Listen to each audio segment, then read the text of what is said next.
వాక్యం వినడానికి సిద్ధమవుతున్నాము. వినే చెవులను, గ్రహించే హృదయాన్ని, ఆ విధంగా నడిచే పాదములను మాకు దయచేయండి ప్రభువా. నీ దైవజనులు మాట్లాడుతుండగా వారు చూడగా యేసు తప్ప వేరెవరు కనపడలేదన్నమాట.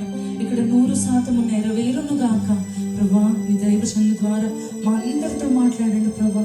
మేమెవ్వరము కూడా ఖాళీ చేతులతో తిరిగి వెళ్ళకుండా ప్రభా, నిండారా మా హృదయం నిండా నీ యొక్క మాటలతో, మార్పుతో, దీవెనతో, సమాధానంతో తిరిగి వెళ్ళినట్లు మాతో మాట్లాడమని, జీవము కలిగిన నీ వాక్కు ఇది నువ్వు మా కొరకు విడుదల చేసి మమ్మ బాగు చేయమని, సమస్త మహిమగంత ప్రభావంలో కేవలం మీ నామమునకే చేయించుకుంటూ ఈ స్తుతి యాగాన్ని, ప్రార్థన యేసు నామములో మీకు సమర్పించుకుంటున్నాను.